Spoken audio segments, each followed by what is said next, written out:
नमस्कार, आप देख रहे हैं न्यूज फॉर नेशन और मैं हूं सांत्वना आपके साथ। साल 2024 में होने वाले लोकसभा चुनाव की तैयारियां धीरे धीरे तेज गति पकड़ रही है। ऐसे में बात बिहार की करें तो बिहार की राजनीति पर देश की राजनीति का फोकस है और यही वजह है कि देश के गृह मंत्री और बीजेपी के वरिष्ठ नेता अमित शाह बिहार में बीजेपी से सत्ता की बाहर होने के बाद लगातार बिहार का दौरा कर रहे हैं। महागठबंधन को चैलेंज करने की कोशिश की जा रही है, तो वहीं महागठबंधन ने एक सियासी मंत्र भी अपना लिया है, लेकिन अब इसको भी बीजेपी ने मात दे दी है। जहां देश के प्रधानमंत्री नरेंद्र मोदी ने महागठबंधन के ही सियासी मंत्र को फॉलो कर लिया है और एक बड़ी चाल चल दी है, जिससे बीजेपी एक बड़े खेल करने की तैयारी में है, जिससे वो बिहार पर कब्जा कर सके।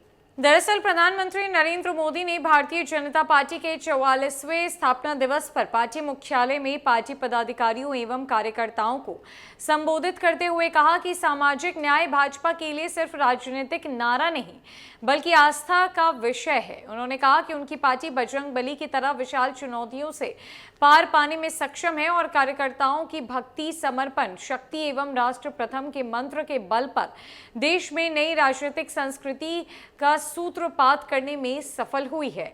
अगले साल लोकसभा चुनाव होने वाले हैं। इससे पहले इस साल कई राज्यों में विधानसभा चुनाव होने हैं। इनमें कर्नाटका, मध्य प्रदेश, छत्तीसगढ़, राजस्थान, तेलंगाना भी शामिल है। इन राज्यों में बड़ी आबादी वैसे समुदाय की है जो दशकों से वंचित रहे हैं और सामाजिक न्याय की बाट जोहते रहे हैं। आजादी के 75 साल बाद भी आदिवासी समुदाय का बड़ा हिस्सा सरकारी योजनाओं की पहुंच से बहुत दूर है। सामाजिक न्याय का मतलब समाज में सभी लोगों को समान मानने वाली सामाजिक विचारधारा से है।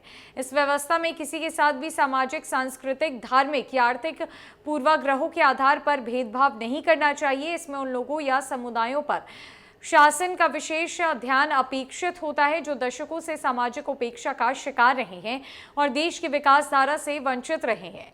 ऐसे समुदाय में अधिकांशतः अनुसूचित जाति, अनुसूचित जनजाति, कई पिछड़ी जातियां, धार्मिक अल्पसंख्यक समूह शामिल हैं। ये समुदाय दशकों से जाति और सामाजिक आर्थिक भेदभाव की वजह से सरकारी योजनाओं से वंचित रहे हैं। गौरतलब है कि पीएम मोदी ने कहा कि सामाजिक न्याय के नाम पर कई राजनीतिक दलों ने देश के साथ खिलवाड़ किया है। उन्होंने अपने परिवारों का कल्याण सुनिश्चित किया, लोगों का नहीं। दूसरी ओर भाजपा के लिए सामाजिक न्याय कोई राजनीतिक नारा नहीं बल्कि एक आस्था का अनुच्छेद रहा है। उन्होंने कहा कि भाजपा सामाजिक न्याय को जीती है, इसकी भावना का अक्षरश पालन करती है। 80 करोड़ लोगों को मुफ्त राशन मिलना सामाजिक न्याय का प्रतिबिंब है। 50 करोड़ गरीबों को बिना भेदभाव 5 लाख रुपए तक मुफ्त इलाज की सुविधा मिलना सामाजिक न्याय की सशक्त अभिव्यक्ति है। उन्होंने कहा कि 45 करोड़ गरीबों को बिना भेदभाव जनधन खाते खोलना सामाजिक न्याय के समावेशी एजेंडे का जीता जागता उदाहरण है। 11 करोड़ लोगों को शौचालय मिलना ही तो सामाजिक न्याय है, बिना तुष्टीकरण और भेदभाव किए। भाजपा सामाजिक न्याय के इरादों को सच्चे अर्थों में साकार करने वाले एक पर्याय बनकर उभरी है। बताते चले कि 1990 में जब लालू यादव ने बिहार की सत्ता संभाली, तभी से बिहार में सामाजिक न्याय की व्याख्या नए तरीके से होने लगी। हालांकि उनसे पहले कर्पूरी ठाकुर और दरोगा प्रसाद जैसे अन्य मुख्यमंत्री भी हुए जिन्होंने समाज के पिछड़े, अल्पसंख्यक, दबे कुचले और शोषित समाज को मुख्य धारा में लाने की कोशिशें की और योजनाएं बनाई, लेकिन उनका कार्यकाल इतना संक्षिप्त रहा कि उपलब्धियां नगण्य रही। लालू यादव के शासन में आने के बाद से सामाजिक धारणा ने सामाजिक बदलाव लाया। बाद में लालू यादव की सत्ता पर पकड़ मजबूत हुई। बीजेपी सामाजिक न्याय के रास्ते पर है और बीजेपी का यह कहना है कि सामाजिक न्याय उनका राजनीतिक नारा नहीं बल्कि आस्था का प्रतीक है, जिसके तहत वो आगे काम करेंगे, लोगों के हित में काम किया जाएगा।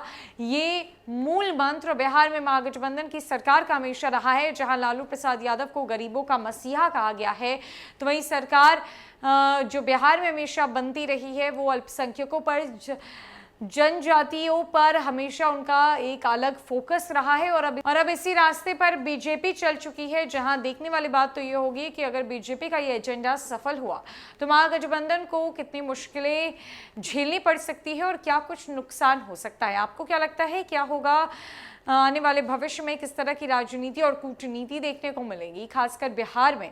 हमें कमेंट सेक्शन में जरूर बताएं। फिलहाल के लिए इस खबर में इतना ही। नमस्कार।